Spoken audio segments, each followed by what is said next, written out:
Всем привет, меня зовут Анна Грынев, и сегодня у нас безумно интересная тема. Ежегодно Институт по изучению журналистики Reuters, или как принято говорить в русскоязычной среде Рейтер, публикует свои прогнозы о работе СМИ на будущий год. Спойлер, это очень интересно, и некоторые моменты меня действительно удивили. Что же такое этот прогноз? Это документ на 48 страниц, где собраны мнения лидеров новостной индустрии из 52 стран. Что же эти лидеры мнений пообещали медийщикам в этом году? Я изучила этот документ, вынесла все самое интересное, обязательно вам расскажу в этом видео и, конечно же, добавлю что-то от себя. Поехали!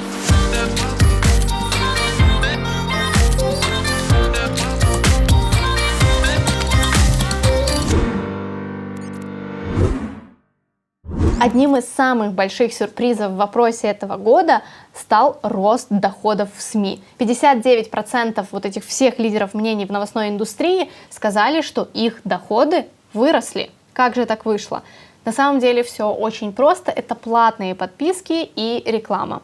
И в 2022 году большинство руководителей крупных международных СМИ делают ставку именно на платную подписку. Смешанные формы, конечно же, тоже рассматриваются. Это хорошая тенденция, которая действительно дает надежду на независимую журналистику, когда СМИ по факту платят люди и содержат люди, а не один какой-то политик, который, конечно же, влияет на те новости, которые там выходят. С другой стороны, эти же эксперты выделяют и проблему в этой ситуации, поскольку СМИ с платной подпиской будут ориентироваться на платежеспособных людей, а что же делать людям из бедных стран, которые не могут себе этого позволить.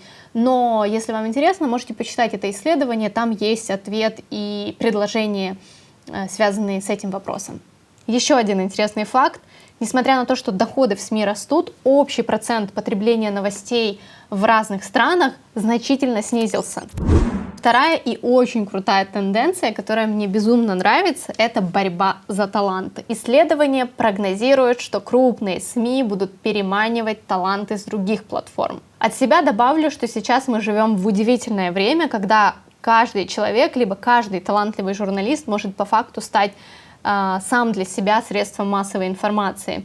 И каждый из нас знает пример, когда блог какого-то человека, его рекомендации, его материалы, его статьи, его какие-то размышления гораздо популярнее, имеют больше лайков и больше подписок, чем страница какого-то известного СМИ в соцсетях.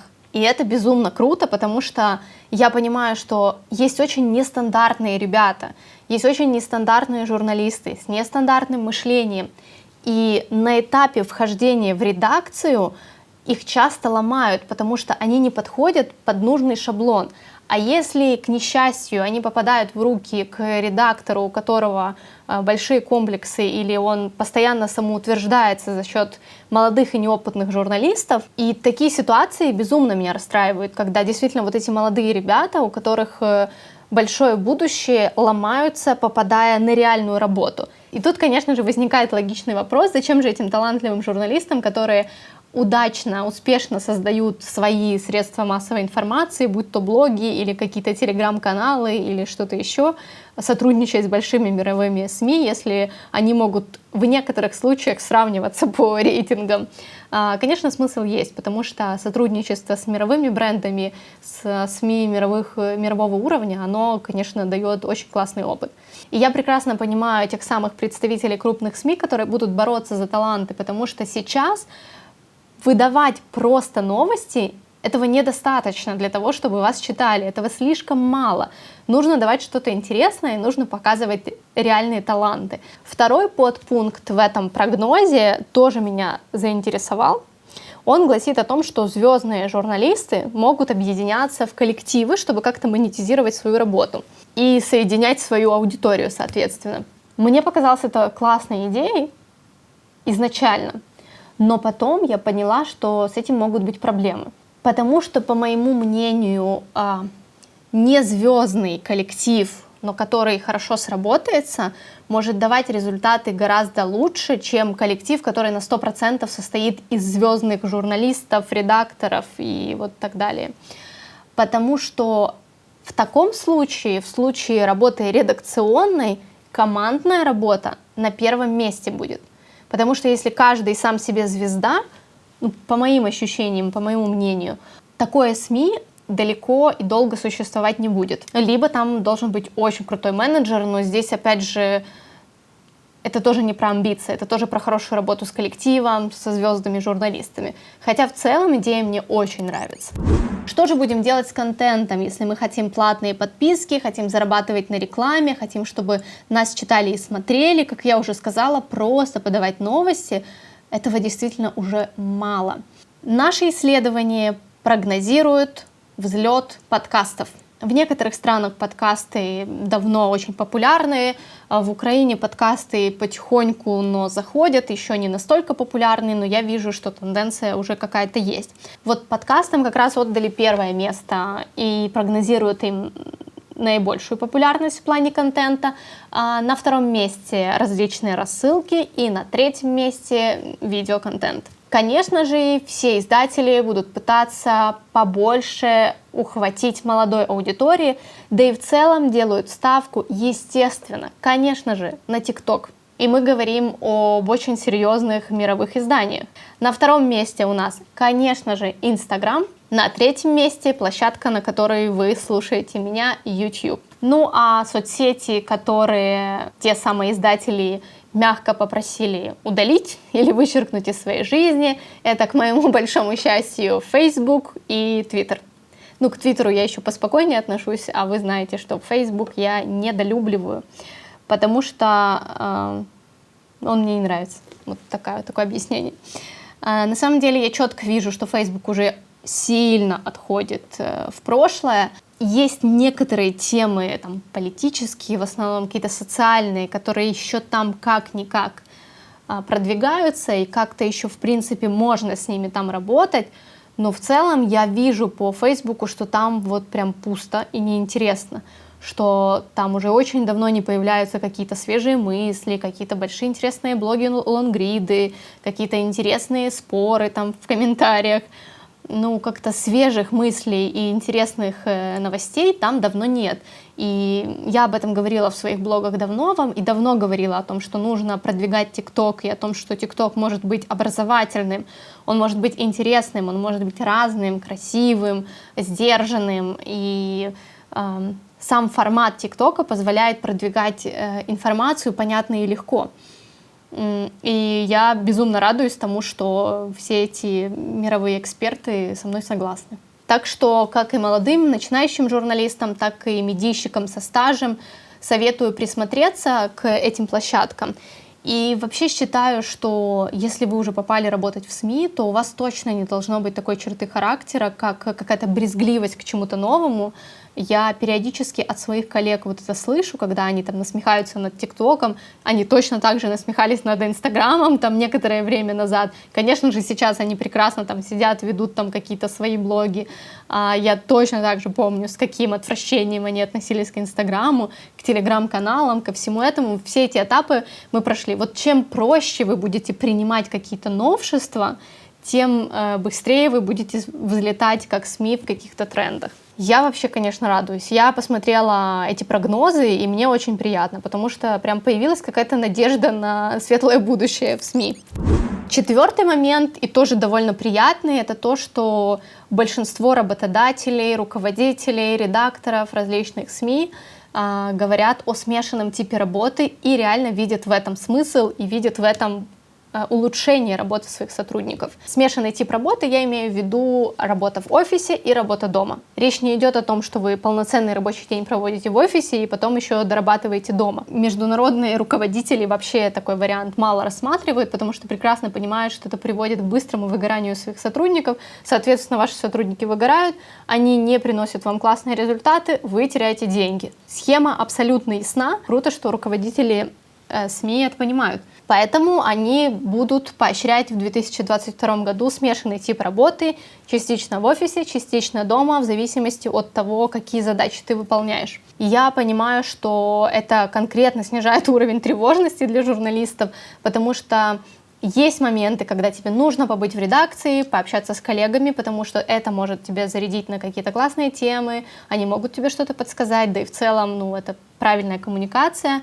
Есть моменты, когда, если вы журналист, вы будете выезжать там в поля, куда-то работать, записывать интервью, это понятно. Но есть большая часть работы, которая не требует людей в вашем окружении, да, и это там отписывание текста, расшифровка синхронов, где вам просто на час, на два нужно сесть и медитировать над текстом. Поэтому, конечно, это можно делать в редакции, но кому-то комфортнее делать это дома или где-то в кофейне, и это очень классно. И вообще такой гибкий график, мне кажется, вообще станет тенденцией 22 и 23 года, и для СМИ, я думаю, это хорошая история. 5-й пункт звучит так: больше решений, меньше конфронтаций. В вопросе говорится о том, что и журналисты, и зрители, читатели утомились от плохих новостей. Поэтому исследователи прогнозируют, что в 2022 году СМИ будут больше уделять внимание каким-то конструктивным материалам или же позитивным новостям. Когда вы делаете материал о чем-то не слишком позитивном, у вас всегда есть выбор: просто рассказать об этом или дать какую-то надежду в конце этого материала, чтобы у зрителя не оставалось впечатление, когда он, например, досмотрел выпуск новостей, что единственное, что ему остается, это выйти в окно.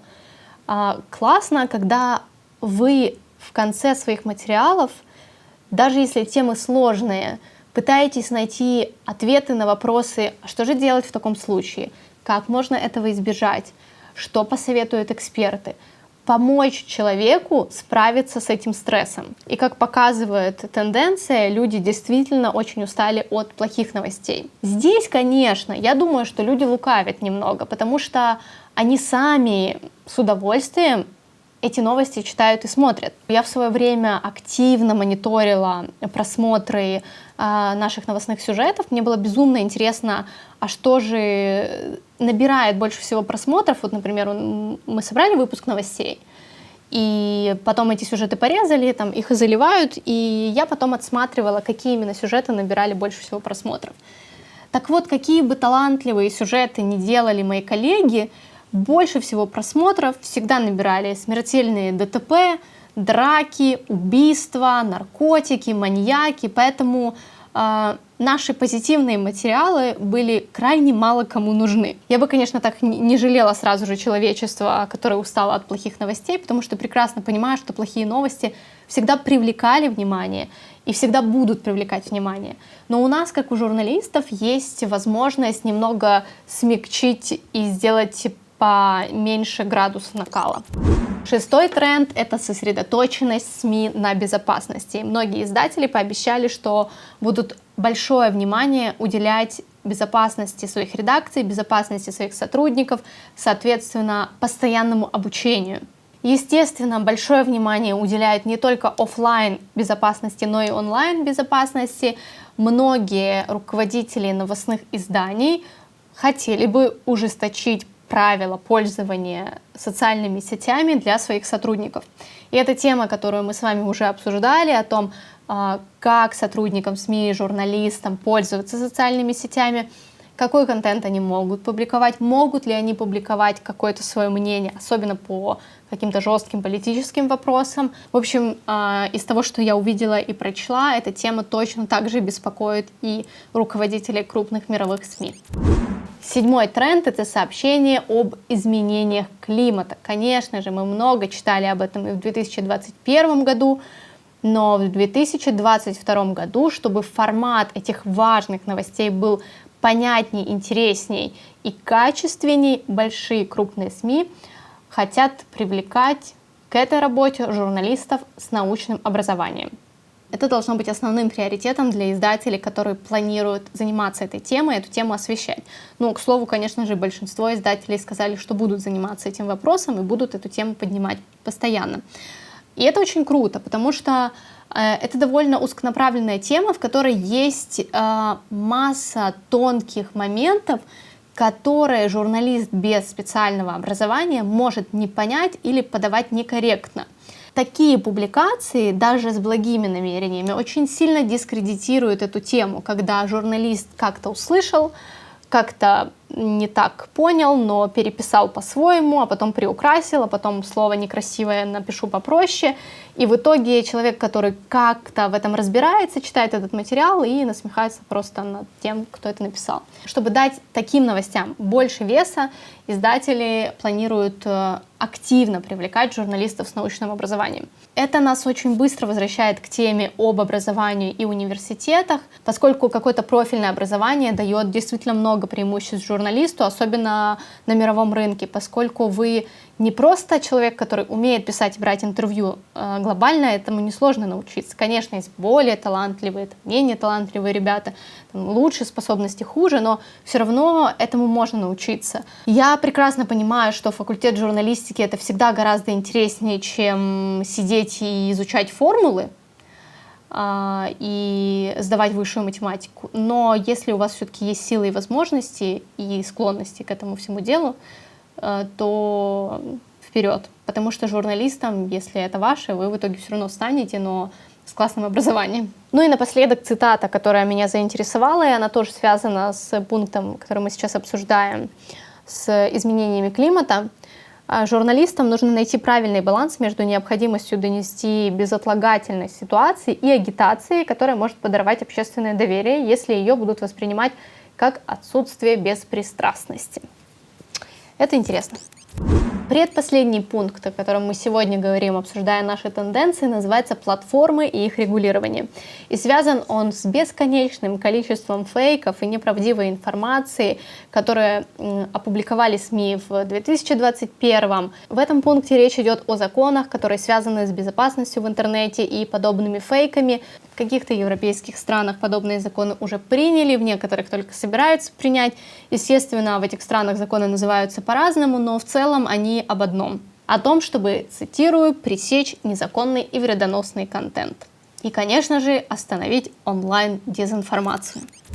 И последний, крайне интересный пункт, который называется искусственный интеллект. 85% издателей, которые участвовали в опросе, заявили, что в 2022 году новостной контент должен быть максимально персонализирован для аудитории. Также организации не скрывают, что в этом году будут активно использовать инструменты на базе искусственного интеллекта, которые будут позволять им создавать более уникальный контент. В основном речь идет о фото и видео. Кроме того, это поможет ускорить задачи по производству новостей.